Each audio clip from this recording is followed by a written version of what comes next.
From a very early age, my parents decided that they wanted to serve the Lord, and then my parents divorced. I didn't think that the stuff that was happening to my family was fair after everything that I seen them go through with the ministry and with the church and the way that they dedicated themselves. It was very hard for me to understand why God would allow that to happen. That's when it really hit me.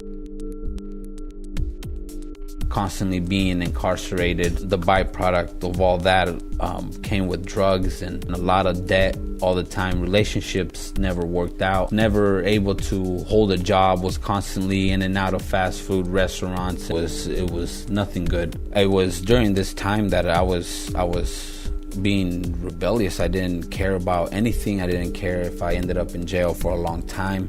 I carried guns, weapons, drugs all the time, vehicles that were stolen. It's very easy for me to get into a lot of trouble, and always inflicted the violence. I always inflicted pain to others, always belittled people. I knew that at any moment I could literally lose my life. I could literally be dead in a hospital. There was a certain incident when my wife, at the time when we were dating, she dropped me off at a small town in Mountain Free Water, and I was there to meet some friends. As soon as I got out of the car, I got surrounded by 6 guys. I knew at that time what was gonna happen, what was supposed to happen. I knew that I was in the wrong place where I shouldn't have been. At the time, I didn't have any type of protection that I usually carried, and the guys immediately knew who I was, knew that I was in the wrong place, and they started firing at me. It was nothing but violence and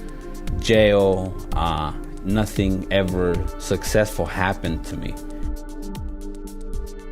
Every Tuesday, we would have to meet. We would pass a basket around to raise money for weapons, for vehicles, to go do crime or violence or whatever. So we would raise money expecting for everybody to give a little bit of their paycheck in order to benefit the gang. That was a must, and so that even drew me even more, the fact that there was rules, there was regulations, stuff that you could do and you couldn't do. It wasn't just a whole bunch of guys just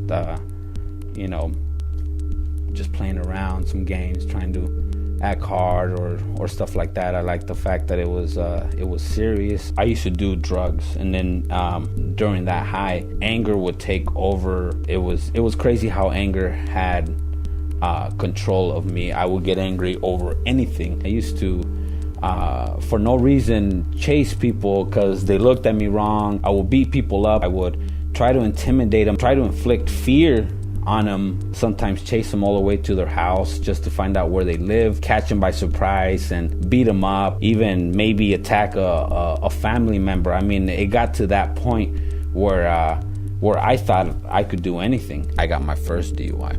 I lost my job, got into another $5,000 of debt. That's when a drinking problem actually started. I used to drink, honestly, it was a lot. It was a lot, and daily. There wasn't a day that I didn't go without drinking, and it became an issue. In the first week of August 2015, I got my second DUI after I got out of jail. Due to the second DUI, I had a job that I had to do. On the way back around 2 a.m., I stopped at a Jack in the Box. After I got out of the drive-thru, I was in the intersection there, and a black man approached me telling me that he was by himself and he wanted just a couple bucks to get something to eat. I rolled down my window to give him $2, and he placed his hand on my door, and at that time he reached into his sweats and he pulled out a Glock, a semi-automatic weapon. And so I knew that it was legit. I knew that it was loaded. I can clearly see that it was off the safety. As soon as I saw it, I knew he wasn't playing around. He kept on tapping me on the shoulder with it, telling me to not do anything stupid. I was trying to find a way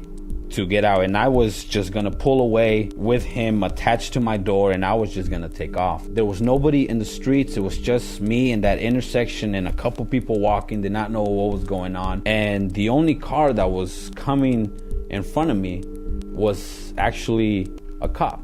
That moment I started flashing my lights at him, and I flashed them for a good 20 seconds and just constantly flashing them. I stopped flashing my lights, and thankfully the cop started coming my way. When the man saw that the cop was heading towards our direction, he immediately started running. At that moment, I realized that God was showing me He was in control of the situation the whole time, and that He wanted me to trust Him. He was willing to take control of me for the rest of my life. So, I mean, it's a miracle of God for me to be here with no holes or, any big injuries, or I'm just lucky to even be alive, honestly. This is crazy. It's just crazy how lucky I am. I recently rededicated my life, and ever since then, it's been an unbelievable experience to see God's hand work in my life again. Even though I'm still going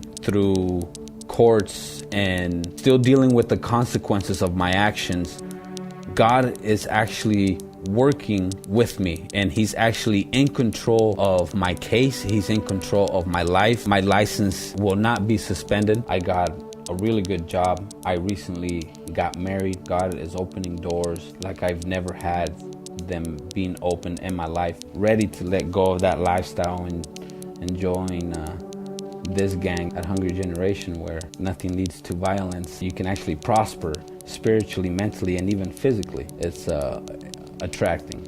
My name is Dan Luis, and this is my testimony.